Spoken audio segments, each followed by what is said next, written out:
வணக்கம். நாம் இன்று பார்க்கக்கூடிய வாசிப்பு மெழுகுவர்த்தி வாசிப்பு. இந்த மெழுகுவர்த்தி வாசிப்புல நம்ம முக்கியமா பார்க்க போறது என்னன்னா, நீங்க உங்க வாழ்க்கையில ஒரு நபரை தேர்வு செய்யறீங்க. இது ஒரு நல்ல நட்புக்கான தேர்வா இருக்கலாம், இல்லைன்னா உங்களோட வருங்கால துணைக்கான தேர்வா கூட இருக்கலாம். சரியா? சோ ஒருவரை தேர்வு செய்யறீங்க, உங்க வாழ்க்கையில ஒருத்தர் வரப்போறாங்க அப்படின்னா அந்த வரக்கூடிய நபருக்கான விஷயங்கள் என்ன, பிரபஞ்சம் உங்ககிட்ட எதை எதை அறிவுறுத்துது அப்படிங்கிற வாசிப்பை தான் நம்ம இன்னைக்கு பார்க்க போறோம். சோ இது ஒரு பொதுவான வாசிப்பு. சரியா? இதுல எது உங்களுக்கு பொருத்தமா இருக்குன்னு நீங்க பார்த்து எடுத்துக்கோங்க. ஏன்னா இதுல பலதரப்பட்ட விஷயங்கள் வரலாம், எல்லாமே உங்களுக்கு பொருந்தும்னு சொல்ல முடியாது. ஓகேவா? சோ இப்ப வாசிப்புல வரக்கூடிய விஷயங்களை நம்ம முதல்ல பார்க்கலாம். ஸோ எடுத்தோன்னே ஒரு டாட், எஸ் ஒரே ஒரு துளி தான் வருது. இது எப்படி இருக்குன்னா, இந்த ஒரு துளி அப்படிங்கிறது உங்களோட மனதில் இருக்கக்கூடிய விஷயமா நான் பாக்குறேன். அது என்ன அப்படின்னா, நீங்க இப்போ உங்களுக்கு சின்ன குழந்தையா இருக்கும்போது ஒரு விவரம் தெரிஞ்சிருக்கும்ல, விவரம் தெரிஞ்ச வயசு அப்படின்னு சொல்லுவாங்க இல்லையா? எஸ், அதுதான். அந்த விவரம் தெரிஞ்ச வயசுல இருந்து இப்ப வரைக்கும், இப்ப உங்களுக்கு என்ன வயசு தானே இருக்கலாம், அது எனக்கு தெரியாது இல்லையா? சோ இப்ப வரைக்கும் நீங்க எதை எதை விரும்புறீங்க, எதை எதை வெறுக்கிறீங்க அப்படிங்கறது உங்களுக்கு தெரியும்ல. இப்ப நீங்க ஒரு நபருக்காக காத்துட்டு இருக்கீங்க, இல்ல ஒரு நபரை தேர்வு செய்யறீங்க, அதெல்லாம் விட்டுடுங்க. அதெல்லாம் நம்ம கொஞ்சம் நேரம் கழிச்சு பார்க்கலாம். இங்க வந்திருக்கிறது இந்த ஒரு துளியா நான் பாக்குறது உங்களை மட்டும்தான் பாக்குறேன். சரியா? சோ உங்களோட ஆழ் மனதுல இருக்கக்கூடிய ஆசைகளை அப்படிங்கறது போலதான் என்னால் இதுல கணிச்சு சொல்ல முடியுது. சோ இந்த விவரம் தெரிஞ்ச வயதுல இருந்து இப்ப வரைக்கும் உங்களுக்கு பிடிச்ச விஷயங்கள், பிடிக்காத விஷயங்கள், நீங்க நம்புற விஷயங்கள், நீங்க நம்ப மறுக்கக்கூடிய விஷயங்கள், உங்களோட ஆசைகள், இதெல்லாம் என்ன அப்படிங்கறத முதல்ல உங்களுக்கு தெரியுமா, உங்களுக்கு புரியுமா அப்படிங்கிறது தான் பிரபஞ்சம் உங்ககிட்ட கேட்கிற கேள்வியா என்னால கணிச்சு சொல்ல முடியுது. எஸ், இதெல்லாம் நீங்க சரி பார்த்து இது ஒரு லிஸ்ட், இதெல்லாம் எனக்கு பிடிக்கும், இதெல்லாம் நான் நம்புறேன், இதெல்லாம் என்னோட மரியாதைக்குரிய விஷயங்கள், இதெல்லாம் நான் மதிக்கக்கூடிய நபர்களை தான் என் வாழ்க்கையில நான் தேர்வு செய்வேன் அப்படிங்கறது போல ஒரு லிஸ்ட் போடுங்க அப்படிங்கறது போலதான் இருக்கு. ஏன்னா இங்க நீங்க வரக்கூடிய நபர்கள் உங்க எதிர்த்தாப்படி இருக்காங்கல்ல, நீங்க தேர்வு செய்யக்கூடிய நபர்கள் அவங்கள விட நீங்க முதல்ல உங்களை புரிஞ்சு வச்சுக்கோங்க. இப்ப மத்தவங்க உங்களை புரிஞ்சுக்கிறதுங்கிறது வேற, ஓகேவா? நீங்க உங்களை புரிஞ்சுக்கிறதுங்கிறது வேற.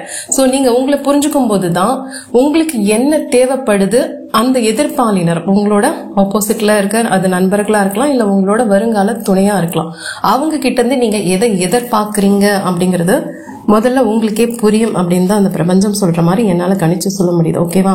சோ நம்பிக்கை தரக்கூடிய விஷயங்கள்னு நான் சொன்னேன் இல்லையா?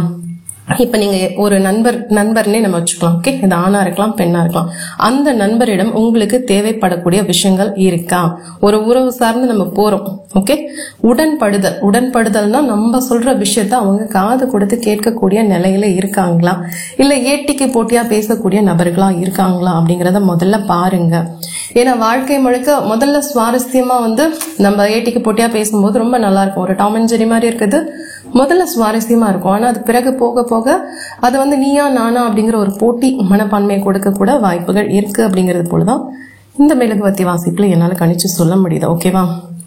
சோ உங்களோட உறவு எப்படி இருந்தா உங்களுக்கு சிறப்பா இருக்கும் அப்படின்னா, அன்பு மட்டும் ரொம்ப அதிகமா தேவைப்படக்கூடிய நபர்களா நீங்க இருக்கலாம். அதே போல நேர்மையான ஒரு தொடர்பா இது இருக்கணும். ஓகேவா? இந்த தொடர்பு அப்படிங்கிறது ஒரு நேர்மைத்தனம் வாய்ந்த தொடர்பா இருக்கணும், உண்மையா இருக்கணும். இந்த ஒளிஞ்சி மறைஞ்சி செய்யக்கூடிய காதல் இல்ல நட்பா இருந்தா இது சிறப்பானதா இருக்காது அப்படிங்கிறது போல இருக்கு. எஸ், முதன்மையான அம்சம்னு பாத்தீங்கன்னா நேர்மை, உண்மை. சரியா? இந்த உணர்வுகளை உண்மையா அவங்க வெளிப்படுத்தக்கூடிய நபர்களா அப்படிங்கறத பாருங்க அப்படிங்கறது போல இந்த மெழுகுவர்த்தி வாசிப்புல என்னால பார்க்க முடியுது. அடுத்தது பாத்தீங்கன்னா, இந்த உறவு சார்ந்து நம்பிக்கை தரக்கூடிய விஷயங்களா நீங்க என்ன பாக்குறீங்க.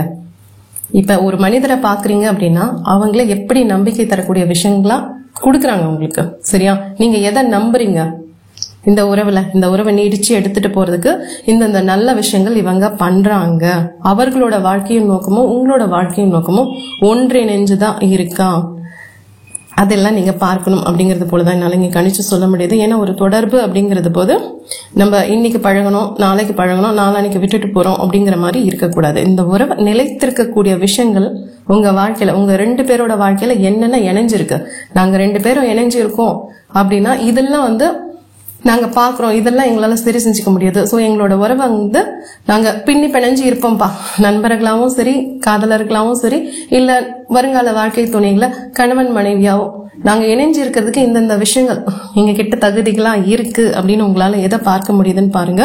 தீர்மானிக்க, இப்போ ஒரு தீர்மானம் எடுக்கிறீங்க அப்படின்னா அந்த தீர்மானத்துல 2 பேரும் எந்த அளவுக்கு உறுதியா இருக்கீங்க அப்படிங்கறதும் பார்க்கப்படணும் அப்படிங்கிறது போலதான் எங்க என்னால கணிச்சு சொல்ல முடியுது. சில நேரங்கள்ல உங்களோட கடந்த காலங்கள்ல ஏற்பட்ட சில விஷயங்கள் இருக்கலாம். அந்த விஷயங்களோட உங்க புது உறவை நீங்க பொருத்தி பார்க்கறீங்களா அப்படின்னு பாத்துக்கோங்க. ஓகேவா? சோ இந்த உறவை நீங்க எப்படி தெளிவா அறிவோட தேர்ந்தெடுக்கிறீங்க அப்படிங்கறத பொறுத்துதான் உங்களோட வருங்காலத்தை நீங்க கட்டமைச்சுக்கிறீங்க. ஓகேவா? சோ உறவை தேர்வு செய்யறீங்க அப்படின்னா ஒரு பதட்டமான மனநிலையிலயோ இல்ல குழப்பத்தோடயோ நீங்க தேர்வு செஞ்சீங்கன்னா அது வேலைக்கு ஆகாது. ரொம்ப தெளிவான அறிவோட யோசிச்சு சிந்திச்சு செயல்பட்டீங்கன்னா அது சூப்பரா போக்குறதுக்கு வாய்ப்புகள் இருக்கு அப்படிங்கிறது போலதான் என்னால கணிச்சு சொல்ல முடியுது. ஓகேவா? சோ நீண்ட நேரம் தனிமையில இருக்கக்கூடிய நபர்களாவும் நீங்க இருக்கலாம். இப்ப இந்த பார்த்துட்டு இருக்கீங்க அப்படின்னா நீங்க சில பேர் உறவுல கூட இருக்கலாம், காதலர்களா கூட இருக்கலாம். ஆனா இங்க எப்படி தோணுது அப்படின்னா ஏதோ ஒரு தனிச்சு விடப்பட்டது போல இந்த யாரும் ஒத்துக்காம இருப்பாங்க இல்லையா? இந்த உறவு இணைவதற்கான ஒரு உடன்படிக்கையில யாரோ இல்ல. இப்ப இரு வீட்டார் இருக்காங்க அப்படின்னா ஒரு வீட்டார் ஒத்துக்காம இருக்கலாம், இல்ல ஒன் சைடு லவ்வா இருக்கலாம். ஏதோ ஒன்று தனிமையில இருக்கீங்க அப்படிங்கறது போல உங்களோட எண்ண ஓட்டத்திலையும் இந்த மெழுகுவத்தியோட துளிகளையும் வச்சு என்னால பார்க்க முடியுது. சுய சோதனை சில நேரங்கள்ல நம்மளே இதெல்லாம் நம்ம செய்யறது சரியா, நம்ம சிந்திக்கக்கூடிய விஷயங்கள் நடக்குமா, நம்ம கரெக்டான சரியான வழிபாதையில தான் போறோமா, நம்ம வாழ்க்கைக்கு என்னென்ன பண்ணிட்டு இருக்கோம் அப்படிங்கிறது போல சுய பரிசோதனை செஞ்சுப்பாங்க இல்லையா? அது போல நீங்க செஞ்சிட்டு இருக்கக்கூடிய நபர்களாவும் இருக்கலாம். ஒரு தயார்படுத்திக்கிறதுன்னு சொல்லுவாங்கல்ல, இந்த வாழ்க்கைக்கு நான் என்ன தயார்படுத்திக்கிறேன் அப்படிங்கிறது போலதான் உங்களோட மெழுகுவர்த்தி வாசிப்பு சொல்லுது. இன்னும் சில பேர் ஒரே விஷயத்த திரும்ப திரும்ப திரும்ப யோசிச்சு ஒரு சிந்திச்சு ஒரு முடிவெடுக்கிறீங்க, மறுபடியும் நீங்களே குழப்பிக்கிறீங்க. ஒரு தெளிவான முடிவெடுக்கக்கூடிய மனப்பான்மையில இல்ல ஏதாவது குழப்பம் தரக்கூடிய விஷயங்கள் உங்க வாழ்க்கையில இருக்கலாம் அப்படிங்கிறது போல இப்ப இந்த மெழுகுவத்தி துளிகள் ரொம்ப கொச்ச அப்படின்ட்டு இருக்க மாதிரி என்னால பார்க்க முடியுது. சோ ஒரே விஷயம் தாங்க, உங்க வாழ்க்கையில நீங்க ஒரு நபரை தேர்வு செய்றீங்க. அது நட்பா இருக்கலாம், காதலா இருக்கலாம், இல்ல வருங்கால துணையா இருக்கலாம். அவங்க அன்போட இருக்காங்களா, நேர்மையான தொடர்பா இது இந்த உறவு அப்படிங்கிறது ஒரு முதன்மையான அம்சமா நான் முதல்ல சொன்னேன் இல்லையா? அந்த உண்மையான உணர்வுகளோட இருக்காங்களா, பொய்கள் கலக்காம இருக்கா அப்படிங்கிறது ரொம்ப பட்டவர்த்தனமா பார்க்கணும். சரியா? சோ அது ஆணா இருக்கலாம், பெண்ணா இருக்கலாம், அவங்க அழகா இருக்காங்க, சொத்து பத்து வச்சுட்டு இருக்காங்க, அப்படி இப்படி இதெல்லாம் பார்த்து இதெல்லாம் வெளிப்புற தோற்றங்கள். ஓகேவா? இந்த வெளிப்புற தோற்றங்களை தவிர்த்துட்டு அவங்களோட அகம், அந்த மனசு எப்படி இருக்கு, அந்த மனசுக்குள்ள இருக்கக்கூடிய அவங்களோட இலக்கு, அவங்களோட நோக்கங்கள் அதற்கும் உங்களுக்கும் பொருந்துதான். மனப்பொருத்தம், ஆன்ம பொருத்தம் இதெல்லாம் நீங்க பாருங்க. வாழ்நாள் முழுக்க நீங்க அவங்க கூட இருக்க போறீங்க. ஓகேவா? உங்க வாழ்நாள் முழுக்க இருக்க போறீங்க அப்படின்னா உங்க வாழ்நாள் முழுக்க உங்களுக்கு ஒரு அமைதி, மனநிறைவு, சந்தோஷம், ஒரு பாதுகாப்பு தரக்கூடிய விஷயங்கள், அந்த தனி மனித பண்புன்னு சொல்லுவாங்க இல்லையா? நீங்க முதல்ல உங்களோட பண்புகள் என்ன அப்படின்னு பார்க்கணும். சரியா? நான் சொல்றது புரியுதா? அதே போல அந்த நபர்களுடைய பண்பு, இப்ப நட்பா இருந்தா கூட நம்ம டாடா பை பை சொல்லிட்டு வெளியில வந்துடலாம், அவங்க நம்மளுக்கு பொருந்தல அப்படின்னா. ஆனா திருமணம் சார்ந்து நீங்க போறீங்க அப்படின்னா தனி மனிதருக்கான பண்பு, அவங்களோட மதிப்பீடு, அவங்க வாழ்க்கையின் நோக்கம் எல்லாத்தையும் கொஞ்சம் கவனமா படிக்கணும். சரியா? ஒரு புத்தகம் போலதான் உங்களோட வாழ்க்கை துணை அப்படிங்கிறது ஒரு புத்தகம் போல. அந்த புத்தகத்தை நீங்க எவ்வளவு சரியா கொஞ்ச நேரம் எடுத்து வாசிக்கிறீங்களோ அந்த அளவுக்கு உங்களோட வாழ்க்கை சிறக்கும். சரியா? நான் முதல்ல சொன்னேன்ல, ஒரு பயத்தின் காரணமாவோ ஒரு அவசரத்திலயோ ஒரு முடிவை எடுத்தீங்கன்னா அது ரொம்ப ரொம்ப ரொம்ப சிரமத்தை ஏற்படுத்தும். நேர்மை, உண்மை இதெல்லாம் நீங்க கெட்டியா பிடிச்சுக்கணும். நீங்களும் நேர்மை, உண்மை தன்மையோட இருக்கணும்.